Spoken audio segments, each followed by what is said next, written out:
कोलपत्ताको त होला छोरी मान्छेले आफू जति कपडा बुन्थ्यो कपास छरेर कपास आगो जलाउनु चाहिँ ढुङ्गा राख्थ्यो आगो जलाउनु चाहिँ ढुङ्गा राख्थ्यो आगो जलाउनु ढुङ्गा कपास छरेर अनि त्यसको रुई काटेर धागोको अनि कपडा बुन्ने नपुग्ने भयो अनि धेरै हुँदैन कपास खेती पनि उहिले अपर्नेहरूले गरेर हिँडेको देखेँ त यस्तो फिर यस्तो झोलामा त्यो कपास बोक्थ्यो अनि यस्तो यस्तो छैन कहाँ चाहिँ के खानु खोजेको ल अहिले त गर्दैन अहिले मसिनो छैन वेदी हिँड्दा पनि त्यो चाहिँ टोप्ला चाहिँ हुँदैन तिनीहरूको नि एउटा लट्ठी यति लम्बा हुन्थ्यो अनि त्यो धागो यस्तो यस्तो यस्तो लम्बा पुरा पटाउँदै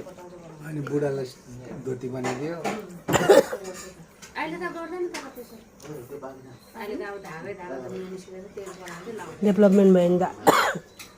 उहिले त्यस्तो हामीले देखेको बुढी बुढी मान्छेहरू त्यसरी आसाममा एकदम चाहिन्छ रेडीको भन्ने रेडीको किराको निकाल्नु त्यस्तो जसको छेउमा खाएर सुन्नुहुँदैन होला जुठो जान्दैन छ नि गाउँछ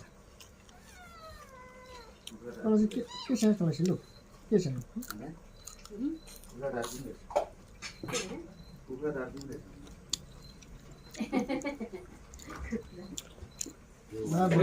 काठ बनाएको बाबा तपाईँको बाजेको नाम के हो बाबा शशिधर शशिधरको बाबुको नाम बखत सिंह भगत सिंह बखत सिंह बखत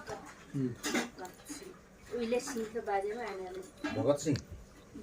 भन्थ्यो नि म पनि यसलाई भगत सिंह राखिदिन्छु बगत बखत तामाङले सिङ राख्न सक्दैन कालो मान्छे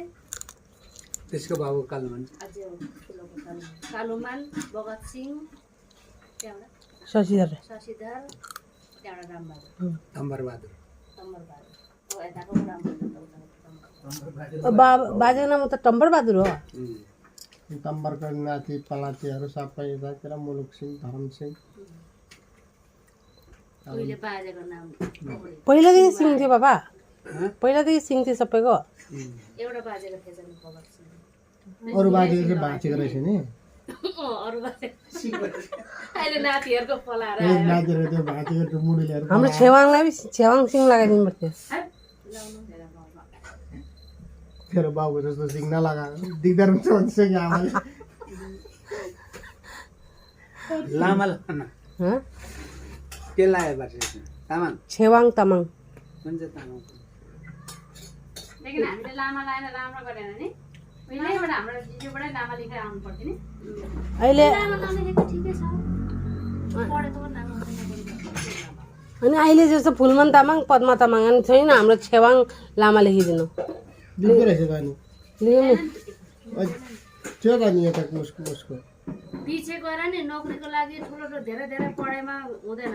बाबु लामा छोराछोरी कसरी तामाङ भयो छोराछोरी तामाङ छ छोरा कसरी लामा भयो हो त्यस्तो हुन्छ काकीकै छ त अनि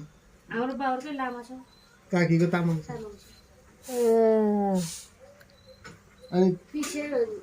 नानीहरू हाम्रै बडा बाउको छोरा दुईटा चाहिँ लामा बुढी छोरी जति सबै तामाङ अनि साई छोरी पछि अनि 10 10 कलेज भन्छ कलेज पढ्नुको लागि दिएको अरे बाउ लामा छ अब छोरी तामाङ कसरी हुन्छ यो भनेर एक सदस्य गीत भयो झ्याउ हुन्छ नि अनि कसको पनि छ तपाईँहरूको देखि अब तपाईँहरूको भित्रमा नानी सानो बचपुच्चा पनि थियो कि बाबामा तामाङ छोरा लामा खै मैले देखेँ त्यस्तो त हाम्रो खानामा खै के छ थाहा छैन म त हेर्दिनँ बाउको लामा छ बाउको जानी आसुको छोराको नाम नै तामाङ हो